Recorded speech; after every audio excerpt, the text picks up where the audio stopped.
So a lot of people they want to come to okay, nerds. I should just start with nerds and just any kind of news story, just nerds. But nerd stuff and Japan stuff go together. I think that's pretty fair. Anime voice acting is a dream for a lot of super nerds. It's the kind of thing they want to do. It would be like a dream job for a lot of people. The anime industry is tough. It is incredibly tough, and it's incredibly tough because the margins are razor thin. They have to produce so much. It's not the dream job most people think it is. It's a lot like drug dealing, where there's a very small minority at the top of the pyramid that is making a ton of money. And then you have everyone else who's making below McDonald's sort of staff wages in the hopes that one day they'll be part of that incredibly small upper percentage. The government has introduced a new invoice system. It goes into effect in October. 969 voice actors were surveyed. 77% of those said this new invoice system is going to become an income decrease for them, and 27% said they may actually have to quit voice acting altogether. So this system is clearly incredibly detrimental to the voice actor.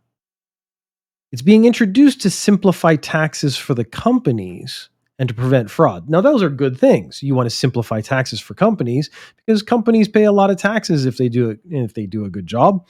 You want to reduce fraud. Reducing fraud is a good thing, but it seems like it pushes all the burden onto these voice actors, independent artists, essentially, because a lot of them are not employed, salaried employees.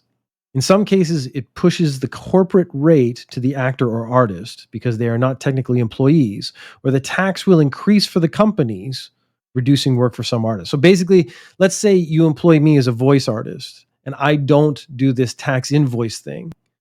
The tax will increase for the company. So they can employ me or they can go with someone else. But if they go with me and then I have to provide that invoice, my tax rate goes up. Most voice actors actually supplant their income already. And so all of these taxes that they were going to have to pay were going to come out of pocket, which means voice acting as a career is a less viable option. So if I issue the invoice and pay the tax, I have less income.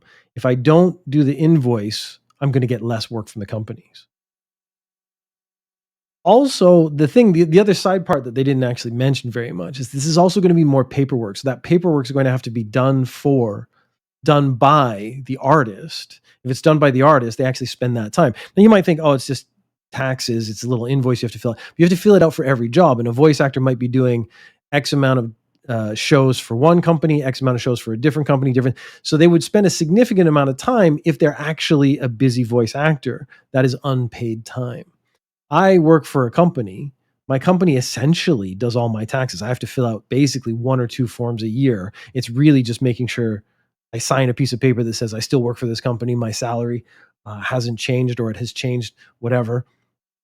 And the company takes care of it. I basically do almost nothing for tax season, which is amazing. That's not going to be the case for these independent voice actors. And it seems like it's going to be very detrimental to the voice acting industry. Nerds. Maybe I should just start every story like that. I could do that. It could be the thematic beginning. It could be nerds and then perverts. I wonder which one I'm going to end up yelling more often. Just trying to get that so it's nice on. Dave is the star of the show. Okay. So there was a sex scandal. Perverts and nerds. Oh my God. Johnny and Associates. Johnny and Associates is a talent agency. They've made some of the biggest band boys, the biggest boy bands in Japan. You can see how deep I am into this world when I can't even get like the words right. Johnny and Associates has a sex scandal going on where the executive class of the company was sexually abusing members of the boy bands. And of course, you had to succumb to this in order to get into the band and be famous and get your job and honestly fulfill your dreams. So that's awful because this is abusive. Now, the abuse in the idol industry is sort of an open secret. I think it's one of those things that everyone knew was going on. But now that it's come to the light, some whistleblowers have come forward. They've said this is what's happening. This has been happening for years and years and years. Johnny's is in trouble. McDonald's will not renew its contracts. It used to use a guy named Kim Taku. Kim Taku is probably one of the most famous people in Japan. He was part of SMAP, which was one of the biggest boy bands in Japan. It's weird to call it a boy band because they're all in their 40s and 50s now, at least, probably 50s and 60s at this point. Kim Taku is one of the richest dudes in the country. Probably. I don't know how much money he makes. He's the way I actually know him and would have any sort of affection for him as a person, although everything I've read makes him seem like pretty awful. He is the star of the Judgment or Judge Eyes video game series. So if you play that game, you're probably like, oh, they just made this guy look like this. That's not the case. They took one of the most famous dudes in Japan and they put him in his own Yakuza style video game.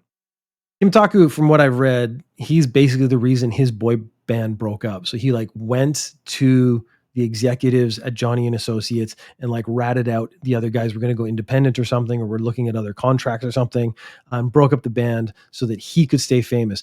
I never watched, they all had like TV shows. So they're like it's 5 members. And I think they all had TV shows. There was a period where you would flip channels and there was a TV show with one of the members from SMAP on almost every channel, and which was disturbing if you think about how much they were making. When they broke up, the thing is, every show has a production crew. That production crew, massive amount of people. We're not talking about one show. We're talking about like 5, 6, 7, 8 shows overall. All those production crews ended up losing their jobs. Millions, not millions of people, but thousands of people, millions and millions of yen were lost when this group broke up. Kim Taku seems kind of like a piece of shit. He seems like he sucks the corporate teat as much as humanly possible. Although I'm complicit in my guilt in that I will still play those video games because I really love Yakuza video games and that style of video game, and I love how weird and stupid they are. Nerd. I get a self-nerd on that one. So other companies now that the sex scandal is public, have decided to start dropping Johnny and Associates, which is an interesting thing because I think they knew it was going on, but now that it's public, they have to act like they are outraged. And that's finding it a bit hypocritical. Like you can't be outraged by something you inadvertently supported, which again, should I play Judgment? I've already paid for the game. So I guess, my complicit nature in this is already set. I can't undo that. I guess I can't return the game. I bought it digitally. So I'm going to play that game. And then am I going to play other ones as they come out? Probably. I'm a hypocrite. You're probably a hypocrite too. Hypocrite. So we got nerd, pervert, and hypocrite. And I can call them out in succession. And I can do self call outs. I can see where I'm being a piece of shit just like everyone else. But at least I'm not abusing young boys who want to be famous. I can take a step back from that at least. This is the coward who runs 100 feet, shouts at the coward, calls the coward who runs 101 feet a coward. There's a saying there. I don't remember what it is right now. I'm a bit lost in my own words at the moment. Other companies that are dropping Johnny Associates, these are massive. So McDonald's was one of the first ones. Asahi Group, which makes Asahi Super Dry. They are a drink company, an alcohol company, and beer company. They're dropping them. Suntory is demanding improved governance. So this was the other side of the issue. Well, let's get through the drops first. Japan Airlines is dropping them. Nippon Life Insurance is dropping them. Suntory is demanding improved governance, which actually implies that what they're saying is, if you get rid of all your executives who are doing all this abuse, we'll keep them. Because I am thinking about the young up-and-coming stars currently who maybe were mistreated, but do they deserve to be punished because the executives were pieces of shit? I actually think it's fair for the big stars to get in trouble, to lose their contracts, because they were complicit in that they didn't speak up in defense of anyone else. And this whole thing broke when a couple of them were like, I can't let this continue. I can't let this happen to other people. I have a great deal of respect for that. They went through it. They came up, they got famous, and then I can't let someone else suffer the same way. The media also remained silent on these issues when these stories came up. They remained silent on it because they had to maintain access to the stars, because this is where all their, sort of entertainment news comes from. This group is so big and so powerful. If they block off your access to the stars of their group, you're going to lose out on news stories, which is problematic. Yeah, so I don't want to see these young guys who are just trying to break in get punished for it. I do think it's fair that the guys who sort of profited off it get punished. The guys who called it out are actually the most noble people in this. They suffered, they went through it, and yet they tried to make it better for other people. They're better than me in my desire to play the Yakuza video game. More nerd, more idle news. So this is a more entertaining one. It doesn't involve it involves abuse, but in a more entertaining way. Nerds, a Nagoya-based underground idol group, which I don't really know what that is. I guess underground idol group just means not popular yet. Pulsar Lumax fired one of the members. The member is called Riri Enosono for her complete lack of humanity. So this is on the other side. It's not the management abusing the teams, the members. It's the members abusing fans. It's hard to tell. Anyways, Riri took some time off for stress. She's, feeling tough. This is a tough life. And it is. I grant that it is a very tough thing to have to keep doing all the time. She needed a couple weeks off. She took a couple weeks off. Management very kindly, very sensibly came in to check on her. When they came to check on her, she appeared with two men carrying her on their backs. So I really want an explanation what that means. Like, is it she on both shoulders? It says on their backs. Are they like bent over and she's riding them like some kind of weird horse? Are they piggybacking her, but in the middle? I can't tell what it actually means. Anyways, they asked quite sensibly, "What the fuck are you doing?" And she replied, "It's bothersome to walk. It's too bothersome to walk." So basically, I'm assuming these are fans. She got these fans because they are such big fans. They're willing to do anything she wants. She said, "I don't want to walk. I want you to carry me." Management was so deeply offended by this. They're like, "I'm sorry, you're fired." Turns out she was also lying to fans about the other members of the group. So she's not even like smart enough to not abuse the other members. This is the thing. She's underground, so she's not that popular. But I think in her head, she's so popular she can do whatever she wants because she has these core fans, probably like a bunch, who will do anything she asks. Now, if she's no longer part of the band, is that going to continue? Does she have enough clout to go solo? I doubt it. Is she talented enough? These idol groups don't tend to hire people based on talent, if I'm being really honest. So she was fired. She was fired for her complete lack of humanity, which is a great reason to fire someone. And now they are looking for a new fourth member. And I think I know someone who has no musical talent, who's a big white dude who would really bring a new demographic to your market, who's really old and doesn't fit the mold. But this is it. It's time to break the mold. I'm not going to make two people carry me on my back. I would actually probably try to carry two people on my back because that would be funnier, and then break my knees. And I would be a member, the first 50-year-old foreign member in a wheelchair of an idol group ever. And think about the records you would be breaking.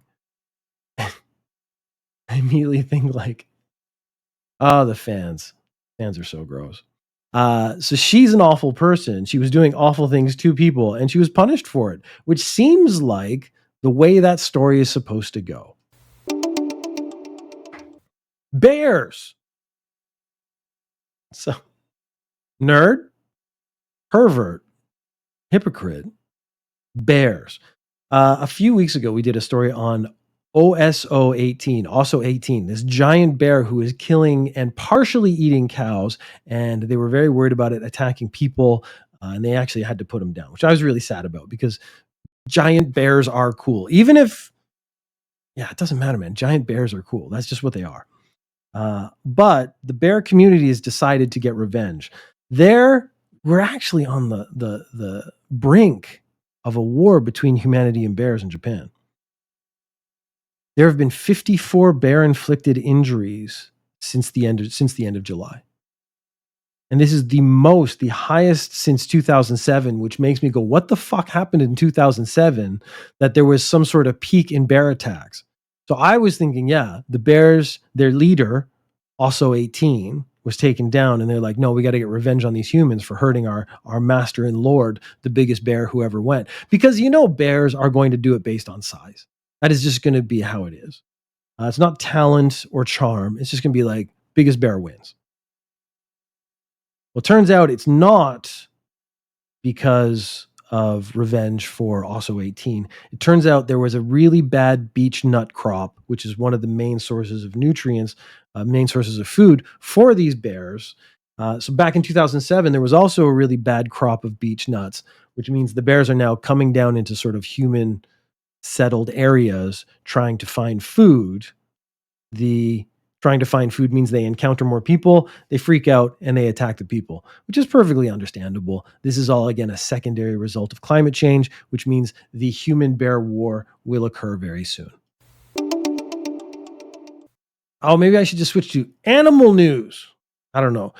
A 2-meter long iguana is loose in Kyushu. It escaped from a woman's house. This woman in her 60s kept a 2-meter long iguana and she just let it loose in her home, which honestly is cool as hell. I don't think I would do that. I don't think I am 1.84 centimeters. I'm almost 2 meters. Not no, I'm 20 centimeters off 2 meters. We're gonna round off. I'm also old, so I'm probably shrinking. I think I went from 184 to 183, but we don't need to report that small piece of news. But this woman in her 60s, she's like, oh man, I gotta have a companion.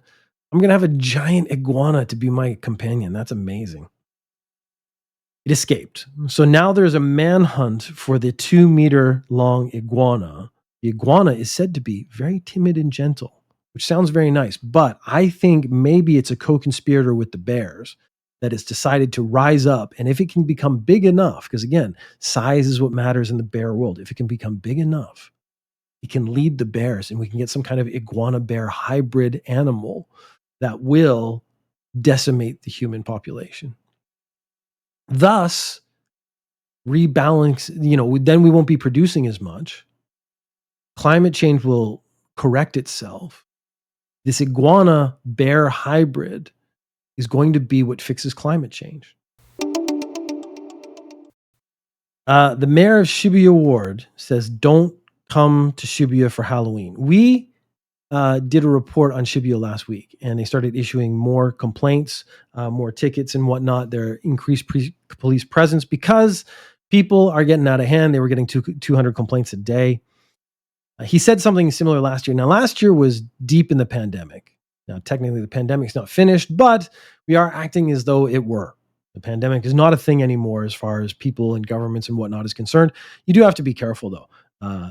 My son's school was shut down for 3 days because of COVID. I think my son got it and got over it in a day.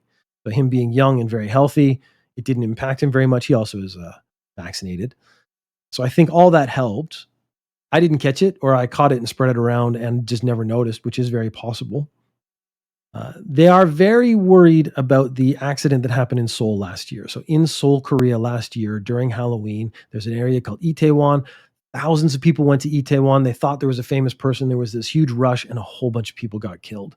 They were just crushed to death or trampled and stuff. They are really, really worried about something similar happening in Shibuya. Traditionally, that's not what happens. People get drunk, they get out there, they're all walking around, then they start flipping over cars or smashing stuff. It just becomes sort of a little riot. They need more police. What they've decided to do was hire 100 security guards. They will be deployed and they will probably be absolutely useless. Security guards don't have the authority to do that much other than turn around and go like, hey, stop it. And then a drunk person, when you say, hey, stop it, it really just encourages them to do more. You have police currently in Shibuya issuing citations, and it hasn't really curbed the amount of negative behavior they're talking about that they're trying to stop. I think what's going to happen is people are going to go to Shibuya for Halloween just like they do every year. They're going to be drunk just like every year, and they're going to probably set cars on fire and stuff, smash them up just like they do every other year so far. Maybe inept governance, ineffective police. Maybe I could just do that. I'm gonna have to like sit down and actually like work out my call outs. Just like the last story. I found the parallel between these very funny. So the mayor of Shibuya is saying, don't come to Shibuya on Halloween. My prediction is a whole bunch of people go to Shibuya for Halloween. The police last week, when the Hanshin Tigers, which is based in Osaka, when or if the baseball team wins, what they're saying is, please don't jump in the river that goes downtown Osaka. So this is something that happens whenever they win. It's sort of good luck or it's tradition. You jump off the bridge into the river. In 2003, there had been an 18-year sort of losing streak for the team. They broke that and won in 2003. 5,300 people jumped into the river. They've put signs up on bridges. They have they're going to have a larger police presence. And then yesterday, it went into effect. The Hanshin Tiger. 2005. That doesn't matter. And then yesterday, there was a baseball game. September 15th, the Tigers fans jumped into the river to celebrate their victory. They did try to arrest as many as they could. So they had police presence on the bridge. You couldn't jump off the bridge, but there's still the canal. People were jumping off the side into the canal. They arrested some escaped. But again, the police saying, please don't do this thing you've been doing for years, that's not going to work. I don't know. I honestly, as a interested side party, don't know how you would fix this problem. It is an interesting problem for police to fix because you have this tradition. It's a bit dangerous. People have died in the past. How do we stop it? Do we cordon it off? Do we have enough police? We don't have enough police to like line the entire canal. You can't arrest people. How many do you arrest? When do you go too far? When do you cross that line? I have no answers for this. I would have to honestly sit down and see how many police they have, how many people show up. What kind of like resources or finance do they have so they could actually put it to implement some sort of defense? I bet the just sheer volume of people who are idiots overwhelms the police every time. Weirdo. A 50-year-old man, NEET. What does NEET stand for? I forget. Let me actually just look that up really quick before we continue. Not in employment, education, or training. So this is basically just another, NEET is a phrase for unemployed people who they're not even training or going to school or anything. They are just not doing anything. So they're staying at home. These aren't shut-ins. Hikikomori is a different thing. Hikikomori is you have some sort of trauma. You have an issue with society. You stay shut in your room all the time. These are these people who don't work. This dude's 50 years old. He's clearly being fully supported by his father who lives in the same house. He was arrested for setting fire to his father's clothing and the building they live in, which seems like a really bad idea. If you live in a building, it's not a good idea to burn down the building you live in if you can't afford to pay for living in a different building. He started with the laundry, and then the laundry fire that he set expanded to the house. He started spreading a lot faster than he expected. He panicked and then he put it out himself. But then, of course, by that time, the police had arrived, the fire trucks had arrived. They arrested him and they said, "Why did you set the fire, you weirdo moron?" And he said he wasn't happy with the dinner his father had made. So basically, his father had made bad food. He'd been supporting him in this completely individual lifestyle where he doesn't have to work. The food wasn't good. So he decided that the appropriate response would be to set fire to the laundry. Jesus Christ, dude. You clearly don't understand your situation. Weirdo perverts. Weirdo perverts is the final story of every Ninja News Japan. I actually noticed I'm doing a lot less weirdo pervert news, and I realize it's because it's repetitive. Weirdo perverts don't tend to be that creative. I have realized I'm doing less and less news because now it has to either be interesting or surprising so that I have something to comment on. Now we've done the same like stole panties from a balcony, stole 1,000 pairs of underwear, stole something. I guess volume would still get me interested, but at the end of the day, most of the weirdo pervert news, we've hit a saturation point where most of it's not interesting. This one was kind of interesting though, so it made the list. I'm now very discerning in my choice of weirdo pervert news. A phone was found in a gutter. It was faced up and recording. And this was so if a woman steps across the gutter, there would be a few frames of film. I guess we don't call it film anymore. I guess but it's still the phrase. It's the verb to film. A few frames of film would catch an upskirt photo.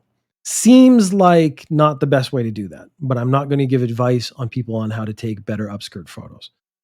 A woman saw the device. She called the police. The police dug it out. They weren't able to unlock the phone.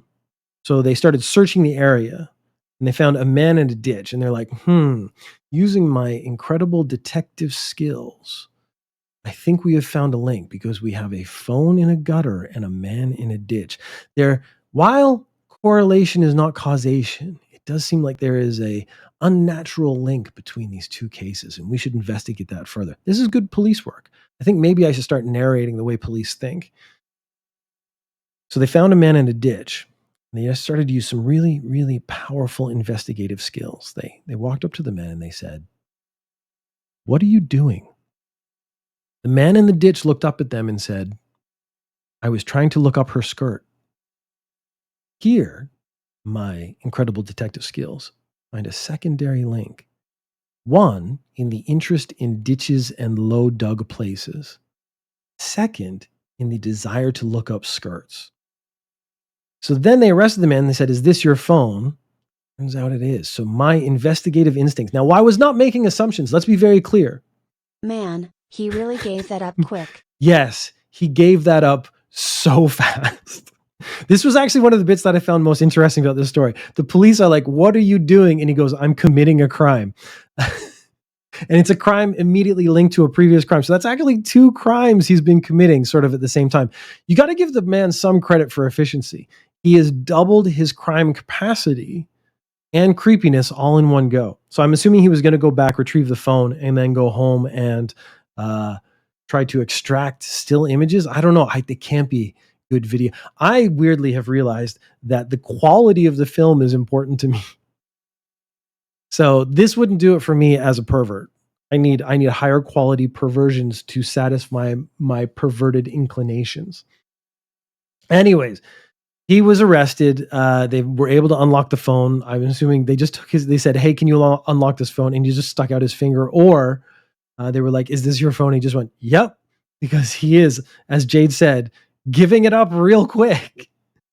Turns out he has a record. He was arrested for the exact same thing 10 years ago. Not being in a ditch, literally getting into the gutter, laying down so his face was sticking up out of the gutter so that when a woman walked over, he could look at her up her skirt.